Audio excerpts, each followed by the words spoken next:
আসসালামু আলাইকুম রহমতুল্লাহ। আমি মোহাম্মদ আবিদ। ইনশাআল্লাহ আজকে আপনাদের সামনে ম্যাথমেটিক্স 3 এর চ্যাপ্টার 12 এর গুরুত্বপূর্ণ রচনা একটা ম্যাথ দেখিয়ে দেব। তো সবাই ভালো মতো খেয়াল করেন। এখানে আমাদেরকে দেওয়া আছে একটা খাল দেওয়া আছে, খাল কেমন একটা খালের মধ্যে উপরের প্রান্তের উপরের অংশের মধ্যে উপরেরটা দূরত্ব থেকে বিপরীত দূরত্ব 50 মিটার, কেমন উপরের দূরত্বটা দেওয়া আছে 50 মিটার। তারপরে দেখেন নিচে একটা দূরত্ব আছে না, খালের তলের দেশে একটা দূরত্ব থাকে, তল দেশে তো কম থাকে, উপরে প্রশস্ত বেশি থাকে আর নিচের অংশটা কি ন্যারো থাকে, ছোট থাকে, চাপানো থাকে, নিচের অংশটা কি 20 মিটার। এটা হলে তারপরে দেখেন খালের পাড়ে কি কোণ উৎপন্ন হয়েছে, এক পারে 60 ডিগ্রি কোণ উৎপন্ন হয়েছে, আরেক পারে 30 ডিগ্রি কোণ উৎপন্ন হয়েছে। তাহলে আমাদেরকে এখানে বলছে এবার এর ট্রাপিজিয়ামের ক্ষেত্রফল নির্ণয় করতে। তাহলে আমরা কি জানি ভাই, area of trapezium, area of কি জানি trapezium, area of trapezium is equal কি জানি হাফ ইনটু সমান্তরাল বাহুর যোগফল গুণন উচ্চতা, হাইট। তাহলে এখানে সমান্তরাল বাহু কি আছে 20 আছে আর উপরে কি আছে 50 আছে, a প্লাস b মানে কত 20 যোগ 50 হয়ে গেছে ইনটু h, h মানে এর দূরত্বটা, এই দূরত্বের মানটা আমাদেরকে আগে বাইর করে নিতে হবে। এই h টা বাইর করতে পারলে আমাদের জন্য কি ক্ষেত্রফলটা বাইর করা একদম সহজ হয়ে যাবে। তাহলে দেখেন ভালো মতো, এখানে যদি আমরা করি সলিউশন, এখানে যদি আমরা খেয়াল করি এই অংশের মধ্যে একটা ত্রিভুজ উৎপন্ন হয়েছে, এই অংশে একটা ত্রিভুজ উৎপন্ন হয়েছে। তাহলে এই ত্রিভুজের কোণের মান দেওয়া আছে, কোণের মান দেওয়া আছে, এই দুইটা মান দেওয়া আছে না ভাই, এই দুইটা মান দেওয়া থাকলে দেখেন এই দেখেন এখানে 20 আছে, তাহলে এটাও কত হবে 20 হবে। এটা যদি 20 হয় তাহলে এই প্রান্তগুলো আর বাকি কত আছে 30 বাকি আছে, এটা 20 আর এই পাশেটা 20, এই অংশটা যদি 20 ধরে নিই আর বাকি কত আছে 30 বাকি আছে। মনে করেন এটা 15 15 30 ধরে নিলাম, আমি একটা ধরে নিলাম আর কি, এটা মনে করেন 15 আর এটা মনে করেন 15, 30 হয়ে গেল আর এটা 20, মোট টোটাল 50 হয়ে গেল। এন্ড উপর অংশটা আমরা মানগুলো জানি কিন্তু এই উচ্চতার মানটা জানি না, এই কিসের মানটা জানি না, উচ্চতার মানটা জানি। তাহলে আমরা কি জানি, ত্রিভুজ যদি এই ত্রিভুজটাকে নিয়ে কাজ করি কি বলবো, ত্রিভুজ কে ভাই এ ই ডি, ত্রিভুজ এ ডি এ কি করবো এখানে কি ভাই আমরা লম্ব, লম্ব কি ভাই ই ডি, লম্ব খেয়াল করেন লম্ব ই ডি ভাই, ই ডি ভাই ভূমি কে লম্ব ভাই ভূমি এ ই, লম্ব ভাই ভূমি, বুঝে আসছে? এটা হচ্ছে লম্ব, এটা হচ্ছে লম্ব, লম্ব ভাই ভূমি। তাহলে লম্ব ভাই ভূমি সমান সমান আমরা কত জানি, লম্ব ভাই ভূমি সমান সমান আমরা কি জানি tan, tan কত ডিগ্রি আছে, tan 60 ডিগ্রি, কত ডিগ্রি আছে tan 60 ডিগ্রি আছে, tan 60 ডিগ্রি আছে। তাহলে tan 60 হলে আমাদের এখানে কার মান লাগতেছে, h এর মান লাগবে না, h এর মান দেখো এটার মান a এর মান, যদি আমরা a এটাকে মান বের করি আর f b এটাকে আমরা সাধারণত 15 যেটা ধরে নিতে বলছে, আমি যদি এটা আমরা ধরে নিছি না আপনাদেরকে বোঝানোর জন্য। এখন যদি a এর মান বের করি, দেখেন a এটাকে যদি tan 60 ডিগ্রি জায়গায় নিয়ে যে tan 60 ডিগ্রি কোথায় চলে আসবে, a এর জায়গায় চলে আসবে। তাহলে a আর e কোথায় চলে গেছে, tan 60 ডিগ্রি জায়গায় tan 60 ডিগ্রি কোথায় চলে আসছে, a এর জায়গায় চলে আসছে। তাহলে e d বাই tan কত হবে 60 ডিগ্রি, বুঝে আসছে? তারপরে এখানে দেখেন এখানে আমাদেরকে ইডি, ইডি এর মান কত,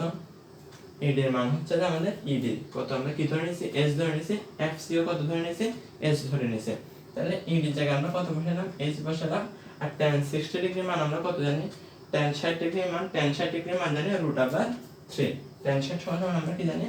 √3, এটাকে মনে করেন 1 নাম্বার ধরে নিলাম। এটা কাকে নিয়ে কাজ করে, এই প্রথম ত্রিভুজ, এটা একটা রেক্ট্যাঙ্গুলার, এটা একটা আয়ত, এটা লাগবে না আমাদের। এরপর এই ত্রিভুজ নিয়ে কাজ করব, যেহেতু আমাদেরকে এটা 20 আছে, এটা 20 ধরে নিলাম। এবার এই পাশে কতটুকু, এই পাশে কতটুকু, আমরা 15 15 আমি মনে করি আমরা ধরে নিলাম, কিন্তু আসলে কি 15 15 নাকি দেখতে হবে, এটা কতটুকু বাইরে হয় এটার মান আর এটার মানটা আমরা ধরে নিতে হবে। তাহলে দেখেন আমরা যদি এরপর আবার ত্রিভুজ, কোন ত্রিভুজ নিয়ে কাজ করব, এই পাশের ত্রিভুজ নিয়ে কাজ, বিএফসি কি বিএফসি, এ কি হবে লম্ব ভাই ভূমি। দেখেন এই থিটার বিপরীত পাশে লম্ব না, এটা হচ্ছে লম্ব, এফসি ভাই ভালো মতো খেয়াল করেন ভাই, এফসি ভাই লম্ব ভাই ভূমি, ভূমির মান কত, লম্ব ভাই ভূমি, ভূমি কি এফবি, ভূমি কে F R B is equal কত হবে, tan কত আছে লম্ব বাই ভূমি সমান সমান tan কত ডিগ্রি 30 ডিগ্রি tan কত ডিগ্রি ভাই 30 ডিগ্রি tan 30 ডিগ্রি এন্ড এটা থেকে যদি আমরা করি আমাদের কার মান লাগবে fb এর মান লাগবে এই অংশের মান পাইছি আমরা কত h/√3 আর এটা মনে করেন বরাবর অংশ এটা 20 আর fb এর মান লাগবে fb যদি বের করতে চাই fb চলে যাবে tan এর জায়গায় tan চলে আসবে fb এর জায়গায় fb চলে গেছে tan এর জায়গায় tan চলে আসছে fc এর নিচে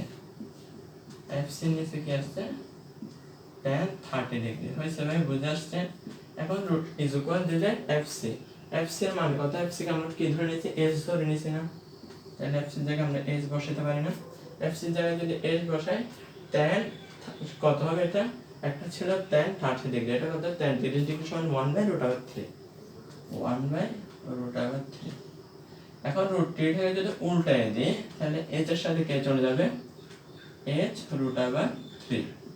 আর 1 এর উপরে আছে এখন এখানে উল্টায় দিলে কি হবে 1 এটা কি যাবে নিচে চলে যাবে তাহলে নিচে 1 এটাকে লেখার প্রয়োজন আছে লেখার প্রয়োজন নেই বুঝে আসছে তাহলে দেখেন আমরা একটা মান কি হয়েছে h/√3 এর মান কত হয়েছে h/√3 এই অংশের মান 20 আর এই অংশের মান কত পাইছে h√3 সুতরাং আমরা a থেকে b পর্যন্ত লিখি সুতরাং ab is equal কি হবে ab is equal এই অংশ a এর অংশ আমরা শর্টকাটে করে ফেলি a এর নাম কি পাইছি h/√3 তারপর এই অংশটা কত প্লাস এই অংশটা কত 20 প্লাস এরপর fb অংশটা মান কত পাইছি f আর b মান কত পাইছি h√3 পাইছি না ভাই h√3 এখন যদি আমরা √3 কাটিয়ে দিই তারপর এদিকে দেখেন এখানে কত আছে 50 আছে না এখানে আছে 50 ab is equal টোটাল কত ab is equal টোটাল হচ্ছে 50 মানে 50 সমান সমান কি হবে দেখেন সমান সমান এখানে 20 আছে এখানে h আর h তাহলে h স্কয়ার হবে না 20 তো h আর h এর ইয়া করলে কি হবে হিসাব করলে কি হবে h আর h কি হবে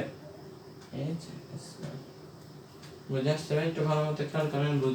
বুঝতে পারেন নাকি দেখেন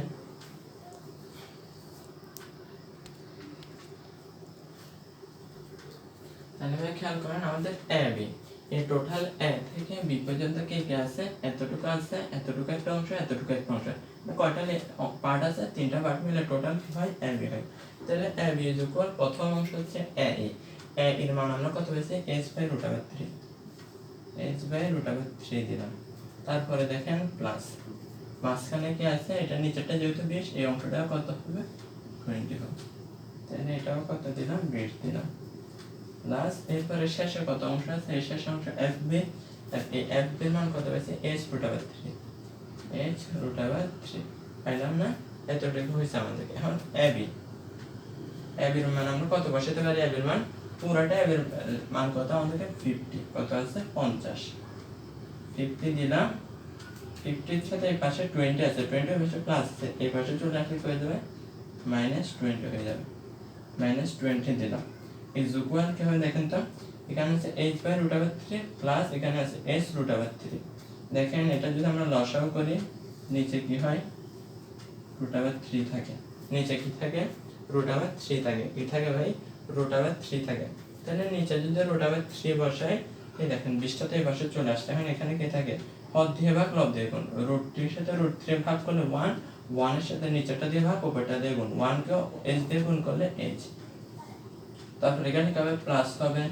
√3 এর সাথে h√3 গুণ করলে √3 কি হয় শুধু 3 হয় √3 * √3 তাহলে যোগফল কি হয় শুধু 3 হয় তাহলে √3 এর সাথে √3 সরাসরি গুণ হলে কি হবে 3h হবে 3h তাহলে দেখেন এখানে আমাদের কত h হইছে h কয়টা হইছে দেখেন এখানে কত দেখেন ভালো মতো যদি খেয়াল করেন এখানে 4h হয় না দেখেন এখানে কয়টা h হয় 4h বাই কি হয় √3 is equal কি আছে এখানে 50 থেকে 20 চলে যাবে 30 তারপরে এরপর যদি আমরা এখানে খেয়াল করি এখানে যদি h এর মানটা বের করি h is equal কি হবে 30 এর সাথে √3 এর নিচে আছে এটা ওই লেফট থেকে রাইটে চলে যাবে গুণ হয়ে যাবে 30 * √3 আর 4 এর এখানে গুণ আছে লেফট থেকে রাইটে চলে যাবে ভাগ হয়ে যাবে 4 এটা কি হয়ে গেছে ভাগ হয়ে গেছে। তাহলে আমরা h এর মান কত পেয়েছি 12 দশমিক কত পেয়েছি 12 দশমিক h এর মান হচ্ছে 12 পয়েন্ট কত হবে 99 সেন্টিমিটার। এই h এর মানটাই আমাদের কোথায় বসাতে হবে এখানে বসাতে হবে। তাহলে দেখেন এখন যদি ক্ষেত্রফল বের করি half into a plus b সমান আমরা কি লিখতে পারি a b মান কত a হচ্ছে 50 আর b হচ্ছে 20 সমান্তরাল বাহুর যোগফল 50 যোগ 20 কেমন গুণন h এর মান কত হয়েছে 12.99 বুঝে আসছে ভাই। টোটাল ক্যালকুলেট করলে টোটালটা আমরা যদি ক্যালকুলেট করি দেখেন পুরোটা যদি আমাদের হিসাব করি আমাদের আসছে 454 পয়েন্ট কত হবে 454.65 কত হবে 65 মিটার হবে নাকি মিটার স্কয়ার হবে এটা কি হবে সেন্টিমিটার স্কয়ার কি হবে সেন্টিমিটার আছে তাহলে সেন্টিমিটার স্কয়ার হবে। বুঝে আসছে ভাই ম্যাথটা। একটু ভালো মতো খেয়াল করেন এখানে আমাদের একটা কি দিয়েছে পুকুর দিয়েছে উপরের অংশ কত আছে উপরের অংশটা কত আছে 20 সেন্টিমিটার আছে আর নিচের অংশটা কত আছে উপরের অংশটা 50 সেন্টিমিটার টোটাল এর মান হচ্ছে 50 ডিসি মান হচ্ছে 20। এবার হচ্ছে এটা ক্ষেত্রফল বের করতে আমরা ক্ষেত্রফল সমান কি জানি half into a plus b into h। তাহলে হাফ a প্লাস b মানে কি 50 যোগ 20 এটা আমরা জানি কিন্তু h এর মান বের করার জন্য কি করতে হবে আমাদের h এটা দূরত্বটা বের করতে হবে। দূরত্বটা বের করতে কি হবে এখানে একটা ত্রিভুজ ভাগ করে নিতে এখানে যদি দূরত্ব একটা এখানে যদি দূরত্ব একটা এখানে একটা ত্রিভুজ হয়ে যায় এখানে একটা ত্রিভুজ হয়ে যায়। তাহলে আমরা যদি দূরত্ব বের করতে চাই আমরা কি জানি লম্ব বাই ভূমি কি জানি ভাই এটা লম্ব বাই ভূমি যদি বের করতে চাই তাহলে লম্ব বাই ভূমি কিসের সূত্র হবে tan এর সূত্র হবে লম্ব বাই ভূমি কিসের সূত্র হবে tan এর সূত্র হবে। তাহলে লম্ব বাই ভূমি দেখেন লম্ব বাই ভূমি সমান tan থিটা। তাহলে এখান থেকে আমরা a এর একটা মান পাবো। এরপর আবার ওই ত্রিভুজ নিয়ে যদি কাজ করে লম্ব বাই ভূমি দিই তাহলে এখানে b একটা মান পাবো। এই পুরো মানটাকে যদি a এর মান হচ্ছে কত h/√3 আর মাঝখানে অংশ কত 20 আর f b এর মান কত আছে h√3 কত আছে ভাই h√3 আছে। তারপর যদি খেয়াল করেন a b জায়গায় কত বসাতে পারি 50 এই 20 এটাই বলে প্লাস আছে রাইট থেকে লেফটে চলে আসলে -20 হবে। এখানে দেখেন h/√3 প্লাস h√3 এটার মধ্যে যদি আমরা লসাগু করে নিচে কত থাকে √3 থাকে √3 দিয়ে √3 ভাগ করলে 1 এর সাথে h গুণ করলে 1 একে h প্লাস দিলাম প্লাস এই দেখেন h√3 এর সাথে √3 গুণ করলে √3 আর √3 মিলে কি হয় 3 হয়ে যায় আর h এর সাথে h থাকে 3h আর h কত থাকে 4h বাই কি থাকে √3 থাকে ইজ ইকুয়াল 50 থেকে 20 যাতে কত থাকে 30 থাকে। তাহলে এখানে দেখেন এটা কনভার্ট হয়ে যাবে h ইজ ইকুয়াল দিলে